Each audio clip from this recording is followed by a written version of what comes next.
Kali pemirsa di Kendari khususnya ya. Terus ini di sini juga lagi banyak sekali tempat yang memang lagi terkena hujan gitu. Asli. Ya. Lagi hujan gitu kan, dan hujannya ini awet pemirsa. Seawet? Dari pagi seawet hubungan siapa ya? Antara pemirsa dengan kita. Iya, itu dia. Oke, baik pemirsa, tapi walaupun hujannya awet karena ini masih hari kerja, Betul. gitu ya. Berarti kita ya harus ekstra untuk menyemangatkan diri kita. Benar. Biar aktivitas nggak stop, tetap berjalan, kerjaan deadline semuanya dikerjakan untuk hari ini. Dan yang paling penting adalah bisa menyaksikan Selamat Pagi Sultra bersama dengan Jihan dan Imo tentunya. Karena banyak sekali hari ini informasi-informasi menarik yang bakal kita bagi di layar kaca pemirsa Selamat Pagi Sultra. Betul sekali pemirsa, nanti akan ada berita tentang pandemi wabah COVID-19 yang tidak membuat Balai Latihan Kerja Kendari untuk tidak melakukan kegiatan. Kemudian juga nanti akan ada berita dari ratusan masyarakat Desa Morome, Kecamatan Konda, Kabupaten Konawe Selatan yang seruduk kantor Bupati. Wow. Itu dia. Ya. Seperti ada kericuhan seperti Hari ya. ini ada ngomongin soal virus, terus ada yang menegangkan juga. Betul. Iya, jadi itu ibaratnya kita memainkan adrenalin pemirsa.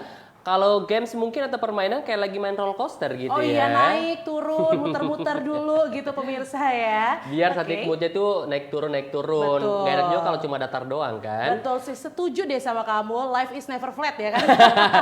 Oke pemirsa, dan tentunya untuk di pagi hari ini karena setiap pagi kita akan menghadirkan bintang tamu yang ini akan menambah inspirasi dan juga menambah insight baru maybe, dan juga mungkin yang tadinya tahu akan menjadi tahu, sebenarnya udah tahu karena udah nonton Selamat Pagi Sultra. Tapi karena kita bawain langsung yang expert gitu ya, betul. yang kompeten di bidangnya, kita akan hadirkan sebentar di sini. Dan spesial di pagi hari ini pemirsa, kita bakal ngomongin mengenai sejarah singkat ICA alias Indonesian Chef Association. Oke, dan nanti juga bintang tamunya ini salah satu member bisa dibilang kali ya. Oke.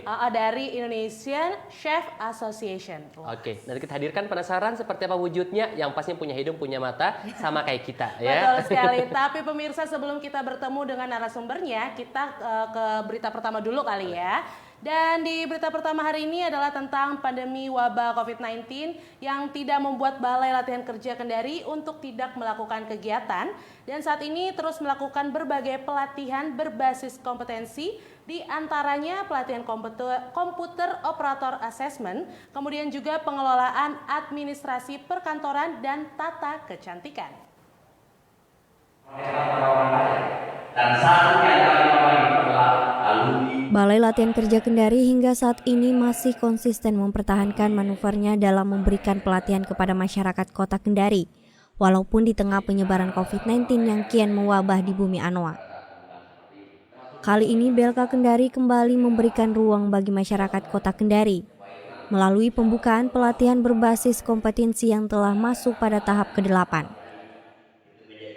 Pada tahap ini, ada 3 pelatihan yang dibuka, yaitu komputer operator assessment, pengelolaan administrasi perkantoran, dan tata kecantikan yang akan dilaksanakan 1-2 bulan. Kepala BLK Kendari, Laode Haji Polundu, mengatakan pada pelatihan berbasis kompetensi tahap 8 memiliki peserta kurang lebih 48 orang. Pertama ini alhamdulillah kegiatan pelatihan berbasis kompetensi yang kita laksanakan di era new normal sudah tahap ke-8. Tahap ke-8 ini ada 3 paket yang kita buka. Insya Allah berlangsung antara 1,5 bulan sampai dengan 2 bulan. Terdiri atas komputer, kemudian tata kecantikan, dan administrasi perkantoran. Ini dari 3 kejuruan ini masing-masing 16 orang, berarti 48 orang kita melatih lagi. Dan diharapkan tujuan dari kegiatan pelatihan ini sebagaimana saya sampaikan tadi, untuk menciptakan SDM yang terampil, yang kompeten, keterampilannya dapat bertanggungjawabkan baik oleh yang bersangkutan maupun oleh kami yang menyelenggarakan pelatihan, sehingga diharapkan yang keterampilan ini satu bisa berwirausaha secara mandiri, dan yang kedua bisa pakai tenaganya, waktunya, pikirannya, keterampilannya di akademinya. Nah, kalau secara mandiri itu insya Allah bisa dia membuka usaha, tapi kalau yang di dunia usaha dunia industri, pada saat mereka yang tidak bagus, tidak memiliki keterampilan, itu yang malu dan yang bertanggung jawab bukan cuma secara mereka individu personal, yang paling bertanggung jawab itu adalah Balai Latihan Bela Kendari. Karena itu tadi saya sampaikan bahwa dengan mengikuti kegiatan pelatihan ini diharapkan pengetahuannya mereka miliki, sikap perilakunya juga lebih baik lagi, dan keterampilannya betul-betul kompetensi. Mantan Kepala Bagian Rumah Tangga Kementerian Dalam Negeri Republik Indonesia tersebut berharap bagi seluruh peserta yang telah mengikuti pelatihan dapat menerapkan hasil pelatihan yang telah diajarkan, baik untuk pembukaan usaha ataupun saat berada di dunia industri. Dalam pelatihan yang dilaksanakan di tengah pandemi, BLK Kendari juga tetap memperhatikan protokol kesehatan yang berlaku mulai dari memakai masker, mencuci tangan, dan juga pemberian jarak. Kepada adik-adik saya, peserta pelatihan berbasis kompetensi tahap ke-8, ikuti pelatihan ini secara serius dan sungguh-sungguh, jaga terus apa yang menjadi ketentuan dalam protokol kesehatan, sehingga insya Allah kita bersyukur pada Allah sejak dibuka di bulan Januari, kemudian pelatihan tanggap COVID di bulan Maret sampai hari ini, seluruh keluarga besar BLK Kendari, mulai dari kami sebagai pegawai ASN, PPNPN, sampai peserta kami, alhamdulillah satu pun masih dilindungi oleh Allah Subhanahu wa Ta'ala, Tuhan yang Maha Kuasa, untuk tidak terpapar apapun juga dan dalam kondisi sehat walafiat. Ini bagian dari puncak kesyukuran saya.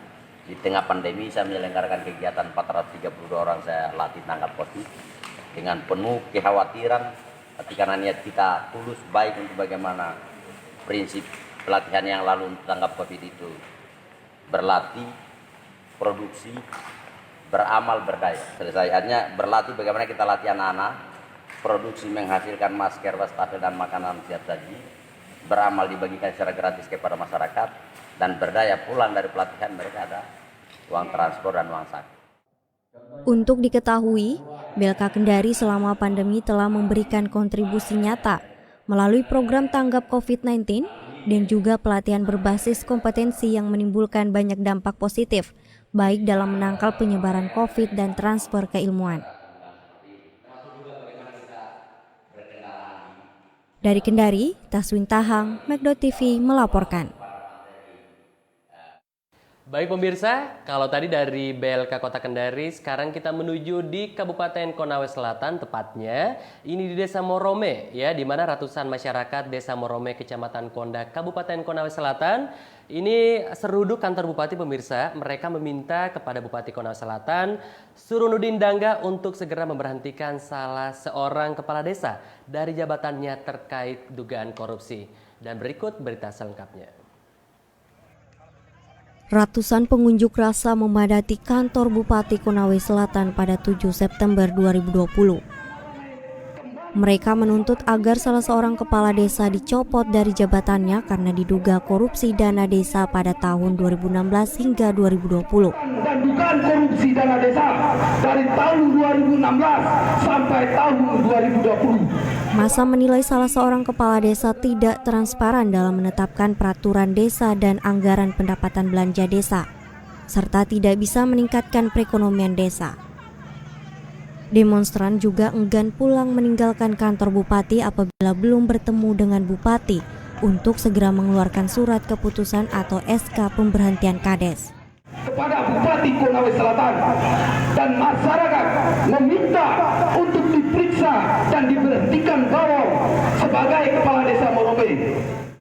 Dari pantauan di lokasi, dalam aksi unjuk rasa tersebut warga desa Morome membakar ban di depan kantor bupati dan juga mengangkat keranda mayat Kades sambil berputar mengelilingi mobil pengeras suara. La ilaha illallah, la ilaha illallah, la ilaha illallah. Warga desa telah siap dengan peralatan dapur serta kebutuhan rumah tangga, juga memasak di depan kantor bupati sambil menunggu Bupati Konsel Surunudin Dangga menemui mereka. Dalam unjuk rasa itu, masyarakat desa Morome juga memperlihatkan petisi 502 masyarakat desa Morome dan BPD tentang pemberhentian dan pengangkatan pelaksana tugas Kades Morome. La ilaha illallah, la ilaha Dari Konawe Selatan, Erlin, Mekdot TV melaporkan. Sebagai Kepala Desa Morome. Kembali lagi pemirsa untuk di Selamat Pagi Sultra, dan seperti yang tadi Jihan dan Imo sudah janjikan, kalau hari ini kita akan kedatangan satu narasumber dan sekarang sudah harus ditepati janjinya kita, Imo, ya. Betul. Kita langsung saja menyapa narasumber yang sudah berada di tengah-tengah kita pagi hari ini. Selamat pagi Kang Odi. Ya, Kang Odi. Kita panggil Kang Odi aja ya. Kang Odi, Ya. ya. Ini Lebih familiar. Kang Odi Kelana sebagai Ketua Indonesian Chef Association BPD Anoa Sultra. Ya, betul. Benar ya. Waduh, lengkap banget ya. Ini sudah hadir langsung di studio kita pemirsa di Selamat Pagi Sultra. Ya, walaupun mungkin tanpa panci-pancinya hadir untuk di pagi hari ini, tapi kita yakin sekali mungkin apapun yang bakal dibagi di layar kaca pemirsa ini terasa kayak lagi menghirup bumbu-bumbu dapur gitu ya. Wow. Kalau Bumbu. apa tuh? Bumbu desa. Bumbu desa rasa internasional. Ya, gitu ya. betul sekali. Jadi hari ini pemirsa kita akan ngobrol-ngobrol sama Kang Odi juga untuk ngobrolin tentang Indonesian Chef Association, Ya, gitu benar. kan ya. Dan sebenarnya itu apa? Terus juga kemudian nanti kita bakal tanya-tanya mungkin yang berhubungan dengan kuliner juga seru kali ya Kang Odi. Ya, seru itu. Ya. Oke, dan pastinya untuk pemirsa semuanya yang terus saja menyaksikan Selamat Pagi Sultra, kita harus jeda dulu nanti ya sebentar. Tapi sebelum jeda kita kasih beritanya dulu dong, Imo, untuk Boleh. apa tuh? Iya. Sepertinya pemirsa leadnya dari kamu deh, Jian. Dari aku ya? Iya. Wah, katanya terima kasih ya. Bagus.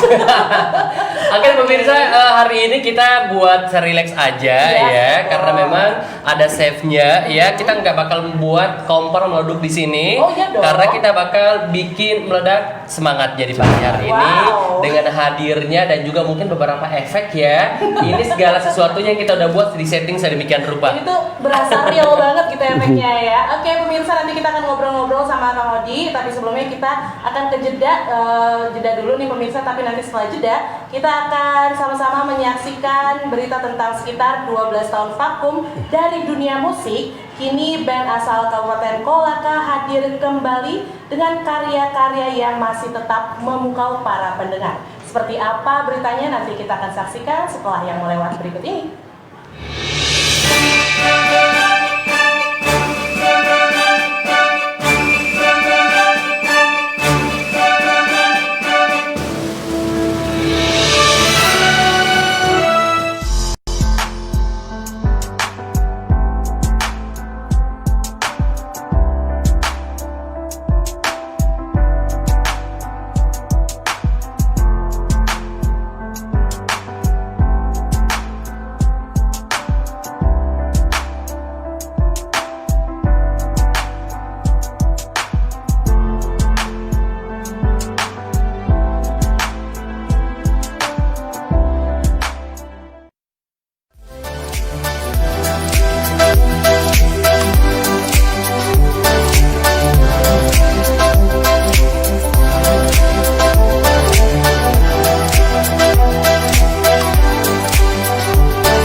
Baik pemirsa, balik lagi di Selamat Pagi Sultra, dan di tengah-tengah kita tadinya dia punya jadwal yang padat banget, tapi kita keep dulu karena ini penting sekali biar pemirsa pada dapat ilmunya ya. Jadi nggak sanaro garam, nggak Ya. sanaro bumbu dapur, tapi ternyata ada tipsnya nanti Ada, bisa ya. dikasih ya Bisa. dari Kang Odi tentunya. Dan pemirsa, karena hari ini sudah hadir langsung di sini ada Ketua ICA BPD Anoa, ini ada Kang Odi. Namun sebelumnya kita perkenalkan dulu kalau Indonesian Chef Association itu sendiri adalah merupakan organisasi non-profit bagi para profesional dan entrepreneur di bidang kuliner, dan ini juga turut bergabung sebagai anggota adalah para insan kuliner lainnya serta para calon profesional kuliner yang masih dalam pendidikan, dan yang tidak kalah menarik adalah bergabungnya para penggemar kuliner di dalam wadah tersendiri. Wow, ini seru banget nih. Ternyata bukan cuma yang chef aja, ternyata ada yang penikmat kuliner juga ada ya. Ada. Chef, ya? Yang penting dia penikmat kuliner atau anak-anak didik sekolah yang mau belajar untuk memasak, kami siap membantu. Ada wadahnya gitu, ada wadahnya, yang disediakan dari Kang Odi dan teman-teman. Betul. Oke, Kang Odi, kalau kita ngomongin soal Indonesian Chef Association, untuk di Kendari sendiri udah terbentuk sejak kapan nih? Udah terbentuk sudah lama, semenjak saya di Kendari itu tahun 2008.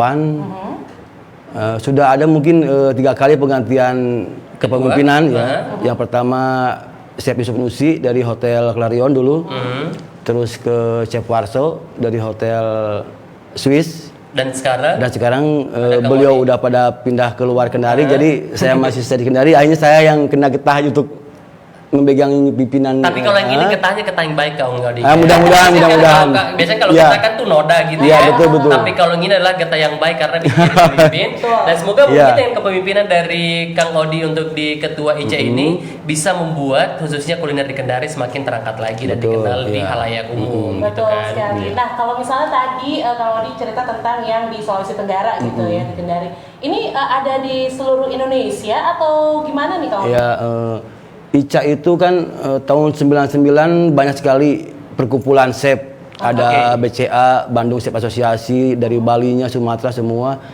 Nah, tahun 2003 kita adakan gathering di Sejawa Bali di Bandung, di Semarang.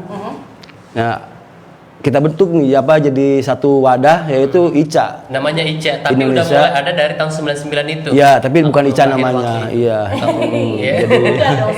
Jadi Oke, akhirnya di tahun 2003 ngumpul di awalnya di 2099 ini, dan akhirnya dibentuklah keluarlah nama Indonesian Chef Association itu. Jadi satu wadah di situ. Nanti ada gabung-gabungan dari perkumpulan semua disatukan. Jadi kita satu ide, satu visi di situ. Kalau di Kendari sendiri masuknya sejak kapan Kang Odi? Di Kendari 2008 sudah ada, 2008, 2009, cuman mungkin karena kesibukannya hingga kita kurang aktif. Kurang aktif. Nah, untuk sekarang untuk tim yang baru saya arahkan untuk lebih aktif lagi keluar. Jadi apa ICA di Kendari itu buat apa? Wadah apa gitu. Kang Odi, kalau ICA ini sendiri sebenarnya kan kalau kita ngomong Indonesian Chef, berarti kan orang-orang mungkin yang punya keinginan ataupun hobi yang suka masak itu bisa bergabung di sini. Tapi kalau dari ICA sendiri biasanya ngapain nih Kang Odi? Apakah selalu buat acara untuk kayak masak-masak bersama atau gimana? ICA itu selalu jadi partnernya pemerintahan, misalkan tidak bisa dipisahkan antara pariwisata dan kuliner. Betul. Nah, jadi di mana ICA itu berdiri, misalkan di Kendari, apa nih wisata di Kendari itu yang lagi di upgrade, kita gabungkan dengan kulinernya, ICA siap bantu. Gitu. Jadi ini bisa jadi si ICA ini adalah memediasi atau mewadahi satu kuliner yang mungkin tadi nggak terlalu dikenal dengan adanya ICA, bisa ditahu gitu ya, orang-orang yang belum tahu. Nah, ICA di Kendari udah berapa orang nih anggotanya? Member ini sekitar ada 80 itu yang sudah terdaftar di Kota Kendari. Tapi kan kemarin ada namanya kerja di hotel, kadang kita tahun ini di hotel ini, tahun depan sudah nyebrang lagi. Tapi masih terdaftar atas nama ICA Sultra. Dan juga masih menjalin komunikasi. Wow, ini seru sekali nih pemirsa ya. Nah, mungkin yang Jihan mau tanya ini adalah kalau misalnya untuk chefnya nih khususnya gitu ya, itu kalau mau gabung di ICA itu harus ada tersertifikasi kah atau seperti apa nih Kang Odi? Syarat dan ketentuannya gimana untuk bisa bergabung di ICA? Kita tidak ada persyaratan khusus. Yang penting mereka itu bisa nari, bisa masak ya harusnya ya. Enggak bisa masak sih ya. Walaupun mereka ibu rumah tangga yang suka dengan kuliner, silakan kita rangkul semua, ya, rangkul semua. Nanti kan di situ kita akan buka semacam cooking class. Oh, ada cooking class. Ada cooking ya? class. Jadi sudah ada program-program yang sudah saya buat dengan anggota saya. Ada cooking class dan ini yang mungkin lebih ke depannya itu Ica itu jadi konsultan dan servis. Konsultan dan servis Ya. khusus untuk di bidang makanan. Betul. Jadi bila ada inspektor dari luar yang mau bikin usaha di Kendari itu bisa hubungi Ica dan Ica siap bantu untuk dari mulai SDM, setting segala macamnya. Nah, pemirsa itu penting banget ya. Jadi kalau mungkin pemirsa atau mungkin ini bisa jadi instansi atau lembaga apapun yang mau buat acara dengan tema mungkin ada kulinernya gitu untuk memperkenalkan kuliner di Sulawesi Tenggara. Teman-teman dari Ica siap untuk bisa membantu untuk ikut menyukseskan acara tersebut. Kalau ada yang masak-masak, kadang-kadang biasa kalau ada yang masak tanpa dimakan kan nggak enak. Betul. Ya? Harusnya kita ya. itu seksi tujuan ya. kita sih sebenarnya ya. Karena lidah kita lumayan dipercaya ya, dan ya makanan apa aja sih bisa. Ya, Omnivora kita ya. karena kita udah percaya bahwa apapun yang dimasak, apapun makanannya, tapi kalau udah Kang Ica dan kawan-kawan yang masak, ya pasti enak gitu. yang kan, tadinya ya. mungkin pahit tiba-tiba langsung jadi rasa stroberi. Jadi kali ya. Bisa. Bisa jadi sih sebenarnya ya. Oke deh pemirsa, nanti kita masih akan ngobrol-ngobrol bersama Kang Odi juga. Tapi sebelumnya kita mau ke iklan dulu yang mau lewat nih pemirsa. Jangan kemana-mana, tetap di Selamat Pagi Sultra.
Informasi tentang virus corona yang begitu berlimpah bisa jadi malah membingungkan.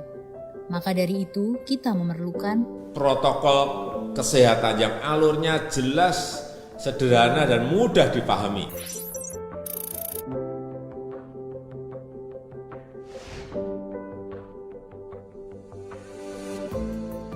Siapa yang berpotensi terpapar virus corona? Orang yang memiliki riwayat perjalanan 14 hari yang lalu ke negara dengan transmisi lokal COVID-19 atau merasa pernah kontak dengan pasien terkonfirmasi positif COVID-19. Apa yang perlu dilakukan jika memenuhi dua kondisi tersebut? Bila Anda merasa sehat, maka dianjurkan untuk melakukan karantina diri di rumah selama 14 hari sambil memonitor kondisi tubuh. Bila Anda merasa tidak sehat atau timbul gejala, segera lapor ke petugas kesehatan atau hubungi hotline center Corona untuk mendapatkan rujukan pemeriksaan ke fasilitas layanan kesehatan.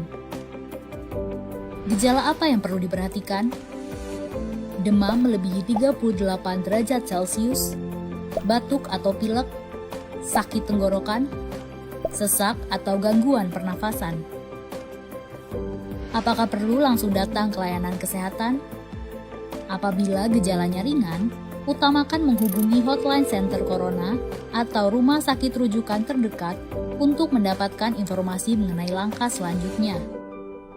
Sambil mencari informasi, ini yang perlu dilakukan.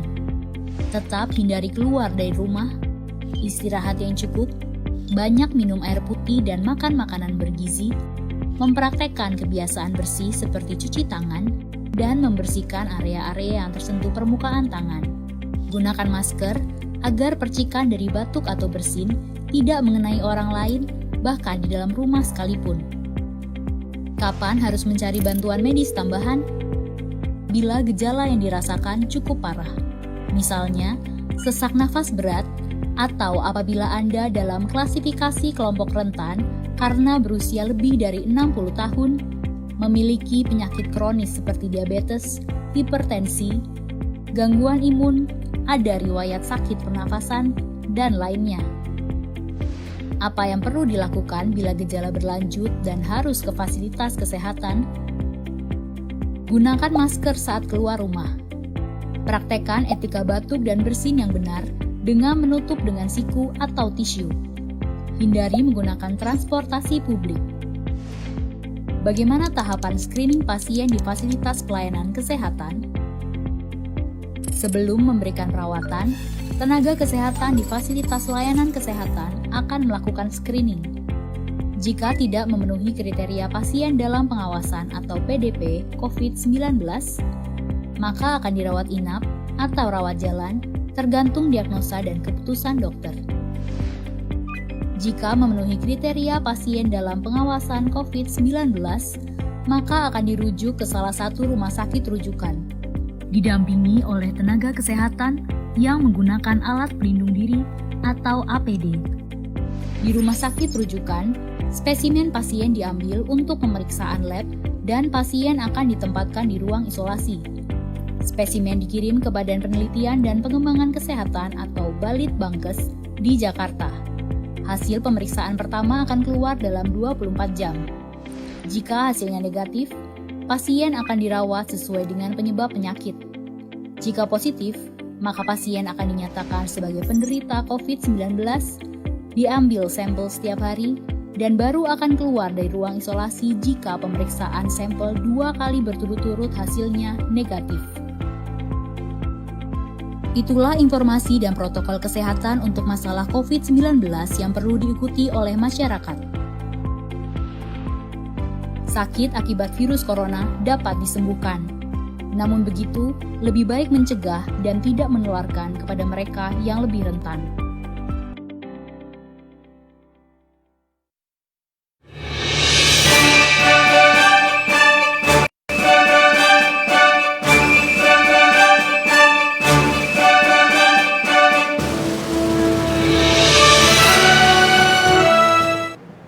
Baik pemirsa, balik lagi di Selamat Pagi Sultra dan tentunya kita masih bareng sama Kang Odi. Sebelum kita lanjut lagi ngomongin soal Indonesian Chef Association khusus untuk BPD Anwar Sulawesi Tenggara, kita sajikan lagi informasi menarik yang tak kalah seru pemirsa tentunya untuk Anda semuanya. Ini datangnya dari teman-teman saya. Ini ternyata ya ada band yang comeback again ya. Sekitar 12 tahun vakum dari dunia musik nih pemirsa. Kini band asal Kabupaten Kolaka hadir kembali nih dengan karya-karya yang masih tetap memukau para pendengar tentunya, seperti saat mereka masih aktif dari panggung ke panggung beberapa tahun silam. BOS Band pemirsa ini kembali menghibur dunia musik Sulawesi Tenggara dengan sejumlah single terbaru dari mereka. Seperti apa berita selengkapnya kita saksikan bersama-sama.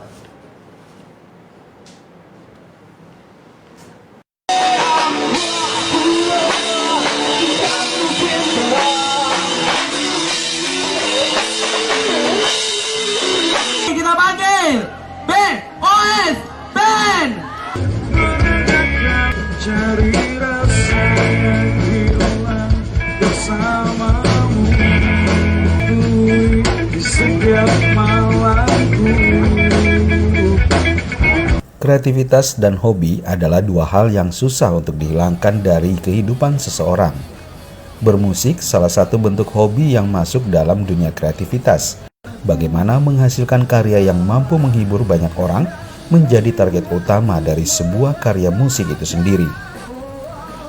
Usia bukan penghalang untuk mereka para musisi sejati. Hal inilah yang terbesit dalam jiwa para personil BOS Band, sebuah band indie lokal asal Kabupaten Kolaka saat ini. Mengawali karir mereka di dunia musik, awalnya hanya sekedar menyalurkan bakat dan hobi bersama teman sekolah dan bermain saat itu. Dengan harapan karya mereka bisa diterima masyarakat dan meramaikan industri musik Sulawesi Tenggara saat itu.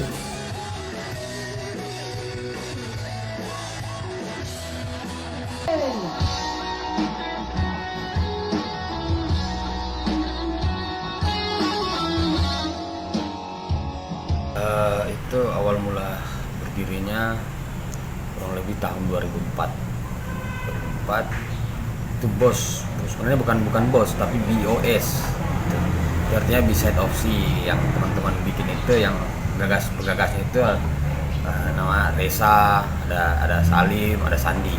Saya tahun 2004 baru bergabung. Teman sekolah juga.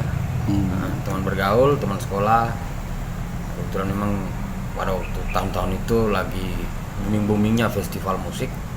Nah, sudah kita selalu menjuarai juga festival musik se-Sultra, bahkan kami pernah masuk di kompilasi band se-Sultra yang diadakan salah satu vendor rokok mengeluarkan album kompilasi.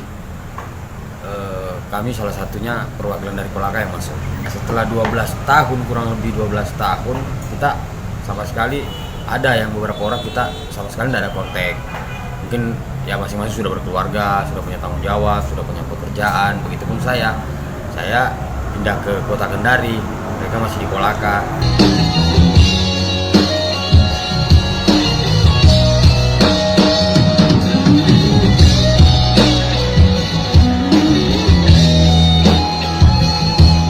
Beberapa tahun silam memang BOS Band cukup digandrungi oleh sejumlah pendengar musik indie di Sulawesi Tenggara. Hal ini dibuktikan dengan antusias penonton saat BOS Band tampil di beberapa kesempatan, baik sebagai special perform maupun opening act musisi papan atas tanah air kala itu. Dalam perjalanannya, band ini sempat bergonta-ganti personil sejak 12 tahun silam. Seluruh personel BOS Band sibuk dengan aktivitas pekerjaan masing-masing. Hal inilah yang membuat mereka harus vakum dari belantika musik Sulawesi Tenggara. Diakui saat kembali ke dunia musik, seluruh personil BOS mengakui banyak perbedaan suasana hingga merasa canggung karena rentan waktu yang cukup lama, tiba-tiba mereka harus merilis karya-karya terbaru lagi. Pasti beda, Pak. Canggung ada, semacam saya, Pak. Saya memang kan semenjak vakum dari band itu memang sama sekali saya tidak pernah lagi ngeband, tidak pernah. Kebetulan saya juga melihat untuk mempererat tali silaturahmi saya dengan teman-teman saya. Ya udah, saya terlibat lah gitu. Saya meluangkan waktu untuk mereka, dan insya Allah mungkin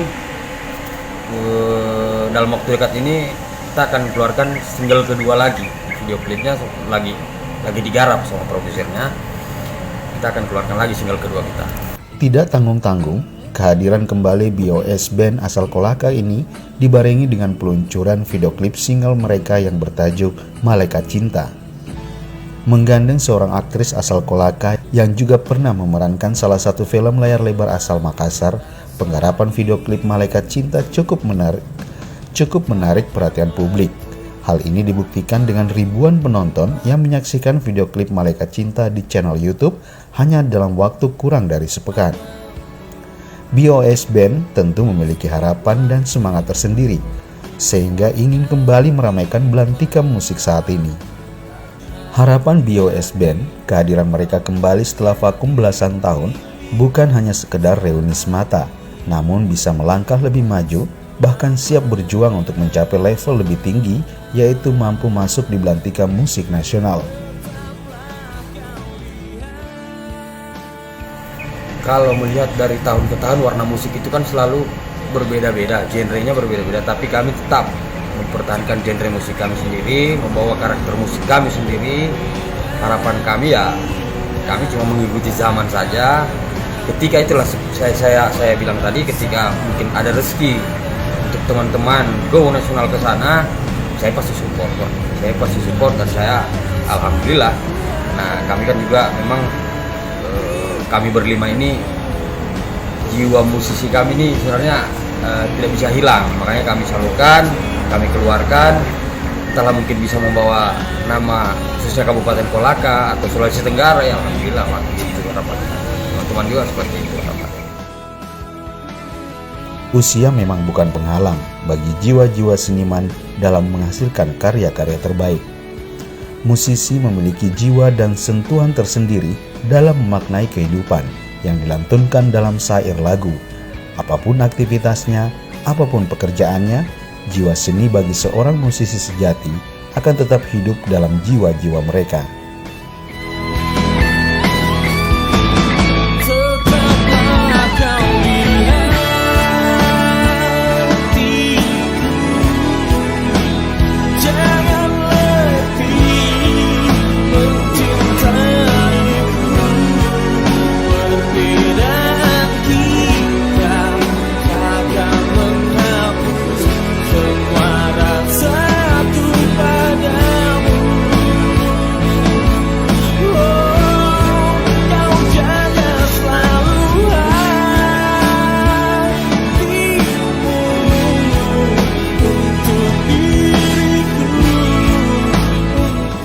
Liputan Mek.TV melaporkan.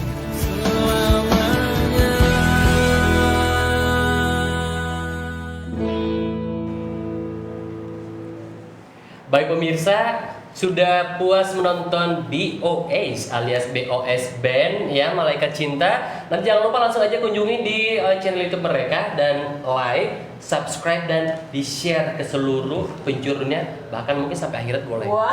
Ya. Wow, soalnya lagunya keren juga. Betul gitu. sekali. Mereka comeback dengan lagu baru. Oke, welcome back ya, welcome to the industry again ya. Untuk teman-teman dari BOS Band, semoga karya-karyanya ini kembali lagi kita dengar. Kalau mungkin buat teman-teman yang belum tahu yang mana BOS Band, mungkin yang lahir umur-umur saya tahun 2000-an gitu ya, nanti bisa langsung ke YouTube channel mereka YouTube aja pemirsa ya. Oke, dan pemirsa untuk di pagi hari ini Kang Odi belum mau balik karena masih banyak sekali informasi yang bakal kita ngobrolin bareng-bareng di sini. Bang Odi, ini kan kalau kita ngelihat dari data ya, ternyata dari berdiri hingga sekarang ini ternyata dari ICA telah mempunyai 14 BPD, 7 BPC atau Badan Pengurus Daerah dan Badan Pengurus Cabang, serta 7 ambasador perwakilan di luar negeri dengan jumlah anggota aktif mencapai 800 orang. Ya.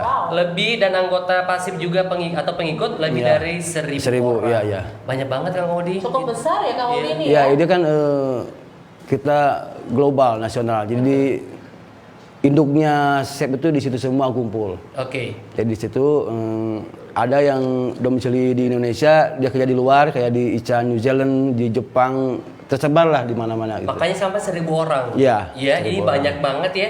Gimana caranya komunikasi 1000 orang masih tetap terjaga sampai sekarang ini Kang Odi? Kita kan setiap grup aktif itu anggota aktif ada di ininya, di ID-nya, nomornya. Nah, nanti kita ada grup WhatsApp-nya juga di situ. Masing-masing ada ambasador, ada BPD, BPC. Di situ kita sharing di situ. Oke, luar biasa. Kan sekarang udah bisa di-download di Play Store itu Dapur ICA, di situ ada semua. Nah, jangan lupa di Play Store ya, Dapur ICA. Dapur ICA. Oke, kalau udah di-download nanti cek lebih cek lagi di sana. Kang Odi, kalau kita ngomongin soal ICA khusus untuk apa sih namanya BPC untuk di Kendari, ya kan? Untuk pengurusan di Kendari itu BPD, Anoa, Sultra ya. Betul. Kegiatan-kegiatan apa aja udah pernah dilakuin dari teman-teman BPD Anoa, Kang? Kemarin kita sempat lomba masak antar instansi di Taman Kota itu lebih unik lagi. Kita semua instansi pemerintahan ikut sertakan untuk ke lomba masak mie, tapi bahan bakunya dari sagu. Mie tapi bahan bakunya dari sagu. Gimana ceritanya kok bisa sagunya bisa jadi mie? Kan di Kendari ini banyak istilahnya sagu yang bahan sinonggi. Pokok gitulah ya. Kebetulan dari teman-teman kita coba kita olah bisa jadi apa ini. Jangan cuma untuk jadi sagu segala macam. Kita bentuk ya bikin mie. Akhirnya untuk memperkenalkan ke masyarakat. Ada kan lomba masak. Ya, temanya itu masak dengan aneka mie berbahan sagu. Alhamdulillah pesertanya banyak sekali. Yang kedua itu ada live cooking kelas juga. Kang enak nggak tuh mie-nya yang dari sagu? Jangan sampai dikasih air panas jadi sinongginya. Enggak ya Kang? Enggak. Masih. Makinnya ke sana. Ya. Masih tetap dia teksturnya kayak lebih kenyal. Oh iya, tetapi ya konsisten dengan karakter dari ya kenyal gitu. Seru ya. Terus kemarin juga kalau nggak salah teman-teman dari BPD Anoa ini sempat buat pas acara 17-an ya Kang ya? Iya betul, kita adakan di Sikani Seafood itu live cooking. Itu untuk mengedukasi anak-anak untuk lebih cerita lagi ke kuliner. Jadi live cooking kids. Cooking bareng with kids ya. Anak-anak. Tuh ya. Kemarin peserta juga lumayan banyak ya. Pesertanya lumayan banyak, cuman karena masih pandemi jadi saya batasi. Sebetulnya masih banyak yang mau daftar, cuma saya takutnya nanti ada teguran dari pemerintah setempat. Ya udah kita cari amalnya, kita batasi aja. Yang penting meriah acaranya. Nah, ngomongin soal keadaan sekarang nih, Kang Odi, ya lagi pandemi gitu. Gimana nih untuk proyekan selanjutnya? Program dari ICA ini masih berjalan kah atau mungkin postpone, ada yang dipending dulu atau gimana?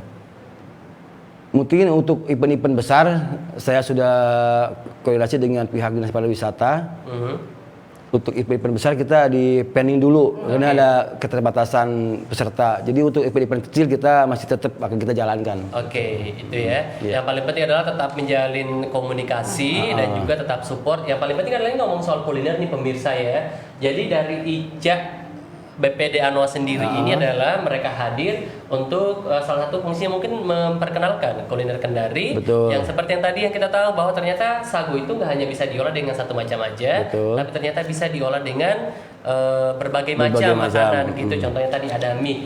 Kita masih banyak sekali informasi dan juga ngobrol bareng sama Kang Odi ya. Kita masih penasaran banget nih ya, Kang Odi nih kenapa tiba-tiba dari mana asalnya jadi seorang chef dan tiba-tiba bergabung ICA, akhirnya kepikiran mungkin bisa membentuk pengurusan di Sulawesi Tenggara seperti apa. Nanti kita tanya-tanya, namun sebelumnya pemirsa kita ke berita dulu ya, ngasih informasi selanjutnya spesial untuk Anda semuanya ini terkait pemilu Amerika Serikat di bulan November mendatang. Ini ternyata sebagian pemilih atau sebagian pemilih pemirsa juga akan menentukan siapa yang akan duduk di lembaga legislatif Amerika Serikat. Apakah Partai Republik yang saat ini jadi mayoritas di Senat Amerika Serikat yang akan bisa mempertahankan posisi mereka? Untuk informasi lebih lengkapnya, kita ikuti laporan VOA selengkapnya. Pasca konvensi Partai Republik di Charlotte, North Carolina, kontestasi politik di negara bagian ini baru saja dimulai. We're being tested as a country, but I've always run to the fight. Cal Cunningham, anggota Senat negara bagian North Carolina dari Partai Demokrat, adalah salah satu penantang petahana di Senat AS, Thom Tillis dari Partai Republik. I grew up with strong parents and humble people and humble places. Kombinasi antara daerah pedalaman, kota, dan daerah hunian pinggir kota, North Carolina adalah indikator ideal untuk membaca suhu politik AS. North Carolina is very much a microcosm of the nation as a whole because our state is very bitterly divided. It's that last sliver of persuadable voters that could flip from one side to the other that really makes North Carolina as competitive as any place else in the country. Jajak pendapat menunjukkan Cunningham unggul 5 poin dibanding Tillis. Presiden AS Donald Trump jadi pemain kunci dalam persaingan ini. The national dynamics plays out here in North Carolina, particularly for the U.S. Senate race, just because Thom Tillis was so closely aligned to President Trump before COVID, but when COVID hit, he kind of started to tack more towards the middle, not really talking about Donald Trump. Virus corona juga jadi isu penting di Iowa, di mana Senator Partai Republik Johnny Ernest dukungannya hanya berselisih tipis dengan penantang Demokrat Theresa Greenfield. Menurut analis, di tengah pandemi, isu nasional akan lebih berperan dalam menentukan pemilihan Senat pada musim pemilu kali ini. We're waiting to see how folks either defend the president in his handling of the coronavirus pandemic or whether they're trying to distance themselves a little bit, and that'll depend on how much it's impacted the state. Saat ini, Partai Republik memegang mayoritas Senat AS dengan menduduki 53 kursi, sementara Partai Demokrat 45 kursi dan 2 kursi independen yang biasanya bergabung dengan Partai Demokrat. Ada 33 kursi Senat yang akan diperebutkan bersamaan dengan pemilihan Presiden AS November mendatang.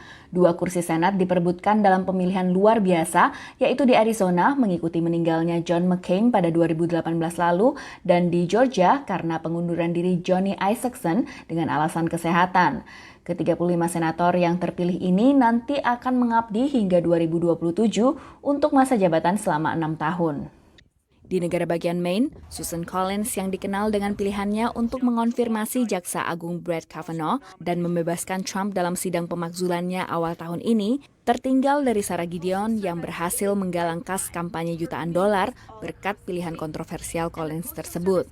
Tapi di Alabama, Tommy Tuberville dari Partai Republik yang mendukung Trump mendapat dukungan besar-besaran dan unggul jauh dari saingannya petahana Doug Jones dari Partai Demokrat. And it's all going to come down to turnout, and especially in places where Trump surprisingly won in 2016, and those abilities of those senators to use their state dynamics independently from the nationalized Trump election. Partai Demokrat juga berharap untuk bisa memenangkan kursi Senat dari Colorado dan Arizona.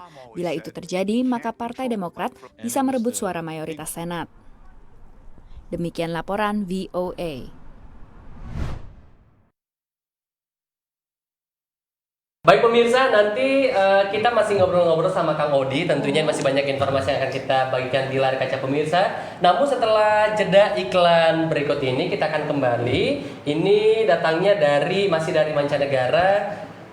Ternyata ini selama pandemi sekitar sepertiga dari 240.000 usaha kecil di kota New York mungkin tidak akan buka lagi setelah pandemi COVID usai ini pemirsa. Ini menurut dari laporan Partnership for New York City. Tapi informasi selengkapnya kita akan saksikan bersama-sama setelah jeda pariwara berikut ini. Tetap di Selamat Pagi Sultra.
Berbagai aspek kehidupan seputar Sultra, Indonesia, dan dunia akan disajikan secara menarik di layar Anda.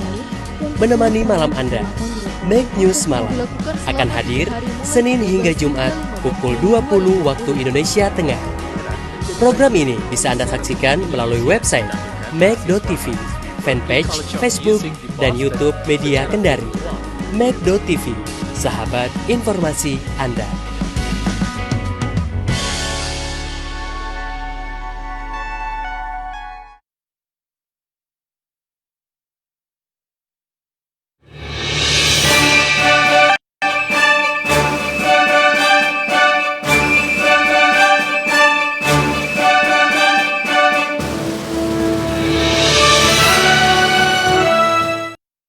Baik pemirsa, balik lagi untuk di Selamat Pagi Sultra dan langsung saja kita menuju masih dari mancanegara. Ini ternyata pasca pandemi pemirsa sekitar sepertiga dari 240.000 usaha kecil di kota New York mungkin tidak akan buka lagi setelah pandemi COVID usai. Ini menurut dari laporan Partnership for New York City. Dan sebagian UKM milik kaum perempuan juga mengungkapkan bahwa sulitnya bertahan di era pandemi. Untuk informasi lebih lengkapnya pemirsa, kita ikuti bersama-sama laporan langsung dari Helmi Johannes VOA. Restoran Ode House di Manhattan menyajikan makanan khas Georgia dan telah bertahan menghadapi banyak tantangan, tapi tidak mampu melawan pandemi. Meski pemilik bangunan sudah memberi diskon harga sewa, tapi restoran ini terpaksa tutup, seperti banyak restoran lainnya di kawasan ini. Только в этом блоке где-то 8 мест сдается. Просто сейчас найти кого-то, кто сейчас в ресторанном бизнес пойдет. Ode House bukan satu-satunya. Sekitar 3.000 usaha kecil milik keluarga dilaporkan terpaksa tutup sejak bulan Maret saat kota New York ditutup akibat pandemi. Pemilik usaha kecil berharap mereka bisa selamat dari hantaman finansial. Meski mendapat bantuan dari paket stimulus federal, banyak yang tidak bisa bertahan. Menurut data tenaga kerja kota New York, usaha kecil mempekerjakan lebih dari 3 juta orang, sekitar setengah dari tenaga kerja kota ini. Old MacDonald had a farm, E-I-E-I-O. Bank Street, toko buku anak tertua di kota New York, juga tutup akibat pandemi. We've always been the place where kids could come after school and sit and do their homework, where toddlers could come on a Saturday morning and sit all together on the floor mats and listen to a story, where classes could come in and with their teachers and learn about what a bookstore is and why books are important. Bagi beberapa generasi warga New York, ini adalah toko buku favorit. Selama bertahun-tahun, bisnis ini dikelola oleh perempuan. Menurut manajer toko, para karyawannya tidak bisa lagi mengajak pembaca muda untuk membeli buku anak-anak. Now we're finding that customers who are ordering books from us to be shipped are saying, we don't live in the city, we left in the beginning of this and we're not coming back. Sementara Lalita Kumut masih berharap bisa bertahan. Setelah 3 dekade menjual parfum di tokonya di Manhattan, ia melihat permintaan turun sejak pandemi dimulai. What happened is, the sale is really went down 90%. And so far, no one coming in. It's only like maybe one person a day, and sometimes nobody. Menurut Lalita, tanpa bantuan dari Pemkot, mungkin tokonya tidak akan bisa bertahan. Sementara itu, ia berharap vaksin yang aman dan andal akan bisa segera ditemukan, agar dapat menyelamatkan warga kota New York dan juga bisnis kecil seperti miliknya. Dari Arlington, Virginia, saya Helmi Johannes dan tim VOA. Baik pemirsa, balik lagi masih di Selamat Pagi Sultra, dan kalau kita lihat tadi memang agak ternyata ya seluruh dunia sih ya. Ini ada sedikit perhatian juga dari New York yang dimana lumayan banyak 240.000 usaha kecil yang ini diperkirakan nggak akan buka lagi usai pandemi ini. Betul sekali. Jadi memang bukan cuma di Indonesia saja ternyata ya, seluruh dunia juga merasakannya. Betul. Dan kalau misalnya dari Kang Odi sendiri nih, Kang Odi ya, gimana cara menyikapinya nih untuk sekarang? Secara kan juga Kang Odi mungkin dia lagi berada di kuliner gitu. Betul, kan ya. Terdampak sekali kan untuk berpengaruh nggak? Ada dampaknya nggak? Kang Odi. Dampaknya ada sih, ada. Mungkin di awal-awalnya aja kita memang drop sekali, tapi karena itulah membuat kita datang tantangan baru. Kita survive bagaimana dengan ide-ide, kreativitas, menu-menu juga. Kalau untuk lagi menu-menu baru sekarang ini belum tentu orang juga mau, karena orang kan masih tertahan mau keluar, takut. Nah, situlah bagaimana kita jemput bola. Oke. Jemput bola gitu ya. Jadi ya seperti yang kita ketahui sendiri bahwa pandemi ini nggak berdampak hanya satu orang tapi semua orang ya. Semua, jadi ya. mungkin ya seperti yang kita tahu juga ada beberapa aturan yang harus kita taati. Seperti kemarin ada PSBB ya, Kang Odi ya. Iya, ada PSBB. Mau nggak mau mungkin ada beberapa tempat seperti tempat makan gitu Iya. atau tempat hiburan yang harus ikut aturan tersebut. Betul gitu sekali. kan. Tapi mungkin sekarang bisa diakali dengan ya udah delivery berarti Ya ya. betul, Kang, kita take away. Inovasi Ya. gitu ya. Kang Odi, ini kita penasaran ya mungkin sebagai salah satu semangat juga dan juga mungkin memberikan sedikit harapan ya Iya. untuk orang-orang yang punya skill atau mungkin sementara berada di jalur yang menurutnya ya ini aku suka gitu ya, nggak harus berada di bidang B Iya. untuk saya jadi sukses. Kang Odi contohnya ya kan. Seperti kita ngobrol-ngobrol tadi ternyata Kang Odi itu bukan sekolah chef awalnya Kang Odi ya. Bukan. Kang Odi berawal dari sekolah Listrik. STM. Nyambung banget kan listrik sama api pemirsa. Ya. Gampang koslet. Oke. Kang Odi, Kang Odi kan sebagai chef Ya. dari tahun secara profesional. Kalau profesional mungkin saya belum lama, cuman kalau hobi dari masak itu dari tahun 95 sudah memang hobi masak. Udah hobi masak. Karena faktor turunan gitu. Terbawa dari keluarga. Ya, keluarga. Papa atau ibu yang chef? Dari kakek saya. Oh, kakek. Kakek gitu saya, ya. ya. Berarti Dulu kan memang ada gennya. Ya. Iya ada gen, terus habis itu sudah terbiasa mungkin ya lihat masak-masak. Oke. Ingat nggak Kang Odi waktu itu masakan pertama yang Kang Odi bikin dan orang-orang Membuat bilang dia. enak gitu? Yang pertama muji itu siapa Kang Odi waktu itu? Pertama muji itu dulu saya kalau nggak salah itu saya kan hobinya ikan bumbu kuning gitu. Ikan bumbu Ya. kuning. Lu langsung bergejolak Ikan bumbu ini kuning, ya udah saya coba masak. Nanti kita ikut Mungkin tes kita kebetulan enak tuh. Iya, Kebetulan enak ya. ya. Alhamdulillah ya. Tahun berapa itu? Oke. Akhirnya kita kan kos di situ daerah Tebet, mungkin daerah Tebet. Kunyitnya mungkin pas waktu itu Kang Odi. Mungkin kunyitnya tuh. Oke. Akhirnya saya kasih teman-teman kos karena ikan banyak sekali. Oke. Dia bilang enak, ya udah di situ akhirnya jadi pingin lagi masak lagi begitu. Tapi waktu itu belum kepikiran bahwa kayaknya besok atau next akan jadi chef. Tapi Iya. karena mau lagi dan Iya. akhirnya enak dong Kang Odi teman-temannya waktu itu ya. Iya, jadi Dimasakin terus Iya. karena hasil penasaran dari Iya. Kang Odi pengen masak ini, pengen masak itu. kadang mereka patungan juga tuh, patungan. Patungan tetap ya. ya. Kang, masak ya jadi ini.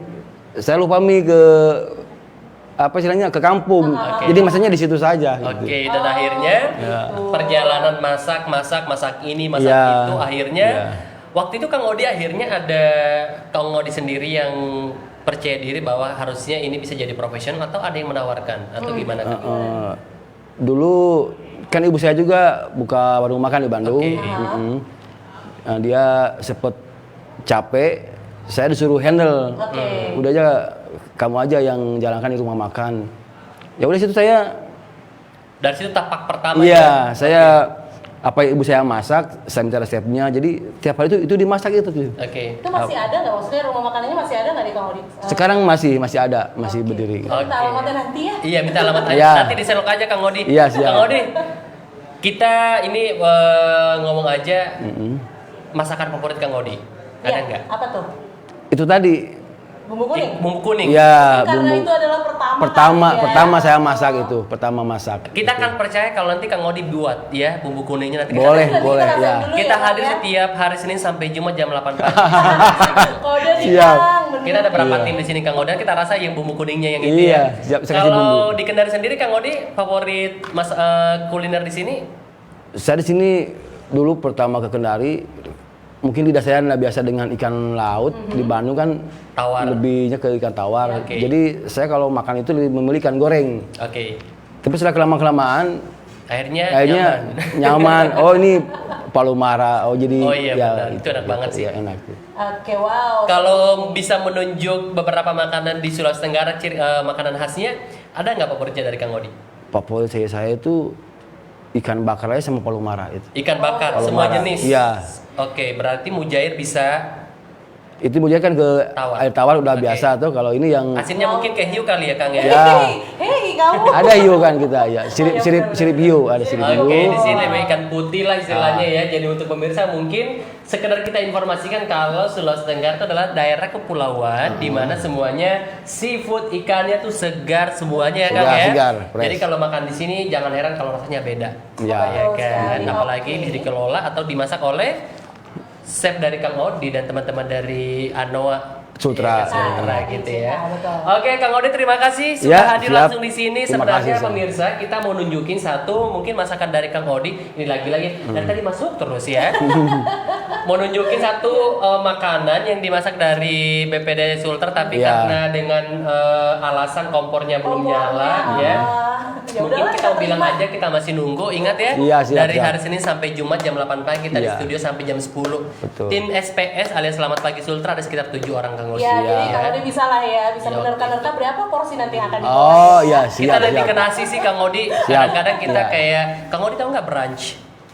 Apanya? Brunch, breakfast and lunch kita jam 11 ya. Iya, kita mengikuti teori itu Kang Odi di sini. Jadi sarapan nggak ada, kita tunggu makan siangnya. Oke. Siap. Oke. Mungkin dikasih tahu juga nih mungkin ke pemirsa yang mau bergabung kayak gimana nih Kang Odi? Iya benar. Jadi untuk pemirsa warga Kendari yang mau gabung ke ICA silakan datang di alamat sekretariat ICA saya itu di Rumah Makan Serikandi Seafood. Oke, sekretariatnya itu ada di Rumah Makan Serikandi Seafood. Iya di Jalan Syekh Yusuf nomor 18. Oke. Pas depannya Kopi Daeng. Oke. Di belakang dari Martabak Bang Awal. Betul. Udah ketahuan banget di Ketahuan situ ya. saja. Gede juga kelihatan lah. Di mana ada. Tapi kayaknya Kang Odi bukan hanya di Kendari, siapapun yang boleh ikutan di Sulawesi Tenggara ya. Boleh ya.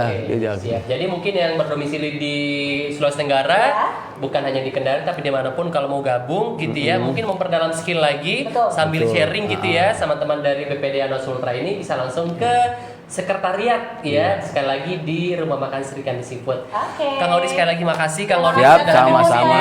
Sami-sami. Semoga informasinya ini menular ke siapapun yang datang untuk acara hari ini. Ini langsung kita hadirkan di sini pemirsa, ada Ketua Chef Association ICA BPD Sultra. Betul. Ada Kang Odi Kelana namanya, Kelana kemana-mana dia. Iya, bukan gagal di dapur kita berkelana tuh. Wah, hebat banget. Terima kasih sekali lagi. Ya, sama-sama. Terima kasih. Dan untuk pemirsa juga terima kasih yang sudah menyaksikan Selamat Pagi Sultra. Seperti biasa besok kita akan bertemu kembali setiap pagi jam 8 pemirsa ya untuk di Selamat Pagi Sultra. Kita ucapkan terima kasih untuk seluruh kru kerabat kerja yang sangat luar biasa, Om Taya, Om Munir, Dika, dan juga Tri dan juga Nurlia yang hadir hari ini ya. Dan juga mungkin Bayu masih mencari nyawa pagi hari ini. Ya, pokoknya semangat semuanya pemirsa karena kita tahu bahwa hari ini kan cuacanya lumayan buat kita gloomy banget nih. Ya, malas-malasan tapi bukan satu alasan untuk tidak mengerjakan pekerjaan yang sudah jadi tanggung jawab kita. Betul sekali. Selamat beraktivitas untuk pemirsa semuanya. Jangan lupa protokol kesehatannya selalu ditaati ya. Terapkan juga pastinya ya. Oke, kalau gitu kita pamit. Semuanya terima kasih. Wassalamualaikum warahmatullahi wabarakatuh. Sampai jumpa besok. Selamat pagi, selamat beraktivitas pemirsa. Bye.